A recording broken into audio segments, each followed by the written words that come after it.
Hi everyone, कैसे हैं आप सब लोग। आई होप आप सब बहुत अच्छे होंगे और लाइफ एंजॉय कर रहे होंगे।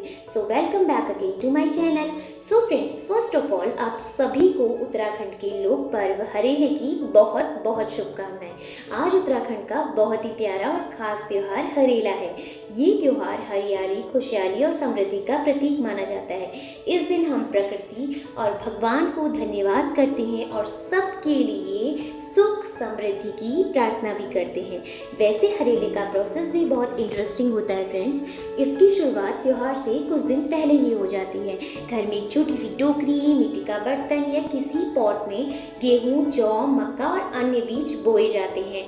इन बीजों को रोज हल्का हल्का पानी दिया जाता है और ध्यान रखा जाता है कि उन्हें सही तरह से हरियाली मिले। कुछ ही दिनों में ये बीज छोटे छोटे हरे पौधों की तरह उगाते हैं। इन्हें हरे पौधों को भी हरेला कहा जाता है। त्योहार के दिन इन्हें सर पर रखा जाता है या पूजा में चढ़ाया जाता है। ये अच्छी फसल, नए जीवन और समृद्धि का संकेत माने जाते हैं। हमारे यहाँ एक प्यारी सी एक और रिचुअल है कि घर की बेटियां नहा धोकर सबको हरेला पूजती हैं। आज चैनिका भी बहुत एक्साइटेड थी क्योंकि मैंने उसको ऑलरेडी बताया था कि कल मॉर्निंग में उठ के आपको नहा धोकर रेडी होना है और सबको हरेला पूजना है। तो she was very very excited. वो वैसे भी वो ना त्योहार और फेस्टिवल के लिए बहुत ज़्यादा एक्साइटेड रहती है, जैसे बचपन में हम लोग भी रहते थे ना फ्रेंड्स। सो मैंने उसे नहला धुला कर रेडी किया और फिर उसने घर में एक एक करके सबको टीका लगाया और हरेला के जो फिलामेंट्स होते हैं, जो धागे होते हैं, उनसे जो है उसने सबको पूजा। माना जाता है कि हरेला नया जीवन, अच्छी फसल और खुशियों का प्रतीक है।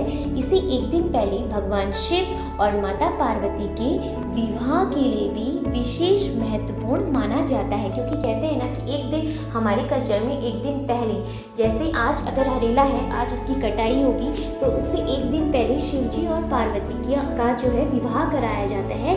उसी जो प्रॉस्पेरस जो क्रॉप्स होती हैं उनके सामने। तो ये एक रिचुअल है फ्रेंड्स, एक परंपरा है। हर स्टेट की अलग अलग परंपरा होती है, तो हमारे उत्तराखंड की तो यही कल्चर है। सो आज घर में पुए, बड़े और रायता भी बनता है, क्योंकि हमने भी बनाया था। हमने भी रायता, पुआ, बड़े ये सब पकवान बनाए थे और भगवान जी को फल और प्रसाद का भोग लगाया।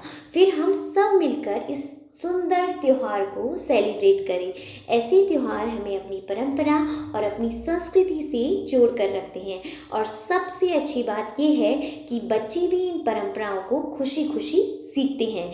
आप सबके जीवन में भी हरेले की हरियाली की तरह खुशियाँ, प्यार और समृद्धि हमेशा बनी रहे। मैं भगवान से प्रार्थना करूंगी कि भगवान शिव और माता पार्वती जो है आपके जीवन में हमेशा सुख, समृद्धि, खुशहाली, हरियाली सब कुछ दे। So happy Harela to all of you.